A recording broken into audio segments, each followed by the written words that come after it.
Assalamualaikum warahmatullahi wabarakatuh. Perkenalkan, nama saya Bram Dava. Dalam video ini, saya akan menjelaskan bagaimana pengauditan dalam sistem informasi akuntansi yang akan terbagi menjadi 3 topik utama. Yang pertama adalah dampak komputerisasi pada prosedur audit. Yang kedua adalah proses auditing dan teknik-teknik auditing. Dan yang ketiga adalah audit software. Kita akan masuk ke topik pertama. Yang pertama adalah dampak komputerisasi pada prosedur audit. Seperti yang kita tahu, seiring perkembangan zaman dan perkembangan teknologi, sistem-sistem yang digunakan dalam kegiatan audit pun mengalami perkembangan. Mulai muncul software-software pendukung pekerjaan audit yang memudahkan pekerjaan auditor. Namun, uniknya adalah banyak juga perusahaan-perusahaan yang mengaplikasikan sistem-sistem yang berbeda pada masing-masing sistem perusahaan mereka, sehingga dibutuhkan pengendalian internal yang lebih mendalam terhadap sistem informasi perusahaan, apakah sudah memadai dengan standar perusahaan. Maka dari itu, auditor memiliki pekerjaan untuk mereview pengendalian internal tersebut. Untuk dapat mereview sistem suatu perusahaan, auditor haruslah kompeten. Maka dari itu, dibutuhkan sertifikasi CISA untuk dapat mengaudit sistem informasi perusahaan tersebut. Sehingga intinya adalah ada tugas baru dari auditor untuk mengaudit sistem informasi perusahaan.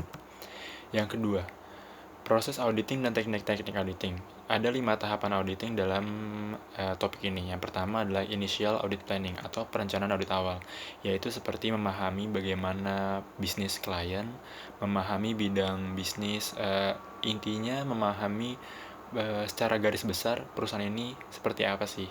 Yang kedua ada preliminary assessment, yaitu mendapatkan pemahaman yang cukup tentang pengendalian intern perusahaan. Seperti yang tadi saya jelaskan, auditor harus memahami bagaimana pengendalian internal yang dilakukan oleh perusahaan. Yang ketiga adalah mereview. Review yang dilakukan adalah terhadap sistem operasional perusahaan, apakah sistem perusahaan ini baru direview itu kayak secara garis besar, apakah ada kejanggalan-kejanggalan yang nantinya saat audit akan ditelusuri lebih dalam lagi. Langkah keempat adalah dokumen, yaitu memeriksa dokumen-dokumen pendukung lainnya untuk mempermudah kegiatan audit ini.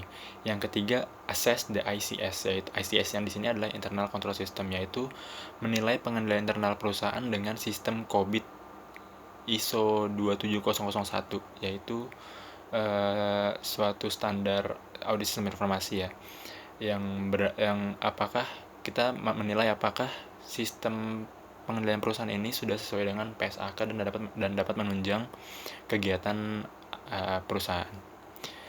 Yang ketiga, ada audit software. Audit software itu ada GAS, ACL, dan Atlas. Itu ada berbagai macam ya. Audit software sekarang tuh nggak itu doang, jadi kayak udah berkembang, vendor-vendor tuh udah berlomba-lomba untuk menciptakan audit software untuk mendukung kegiatan audit. Nah, untuk hal ini ada 3 teknik auditor dalam mengaudit dengan berorientasi komputer. Yang pertama itu yang zaman dulu itu auditing around the computer, yaitu kayak mengaudit informasi akuntansi keuangan dengan dia tuh kayak mencari dokumen-dokumen yang penting aja. Jadi kayak dia menggunakan komputer sih, tapi kayak cuma nyari dokumen-dokumen aja, terus habis itu dikumpulin sama dia sendiri, terus diaudit lah secara manual. Yang kedua, auditing through the computer. Namanya aja through the computer ya, berarti ini kayak menelusuri kan. Jadi ini lebih ke menjelajahi database ya, menelusuri, lebih ke tracing sih, kayak jejak audit, mencari jejak audit dari sistem komputer ini. Jadi menggunakan komputer perusahaan klien. Yang ketiga, auditing with the computer, yaitu adalah pengembangan dari auditing through the computer tadi, di mana sekarang ini udah menggunakan audit software yang tadi saya sebutkan, ada JAS, ACL, Atlas, dan lain-lain. Jadi intinya adalah sekarang audit ini sudah menggunakan software ya, dimana sebenarnya akan jauh lebih mudah, akan jauh lebih cepat. Hanya saja dengan mudahnya suatu sistem bukan tidak menutup adanya celah-celah bagi orang-orang yang berniat jahat ataupun adanya kesalahan-kesalahan, hambatan-hambatan yang mungkin akan terjadi di tengah jalannya proses berjalannya perusahaan, sehingga tetap diperlukan auditor yang kompeten dalam menjalani tugas dan dapat mengikuti perkembangan zaman, perkembangan sistem informasi dalam era ini. Kira-kira begitu, kira-kira segitu aja hal-hal yang dapat kita bahas, yang akan saya bahas dalam video ini. Untuk selebihnya bisa dicari di internet dan bisa belajar online dari rumah. Sekian presentasi dari saya. Wassalamualaikum warahmatullahi wabarakatuh.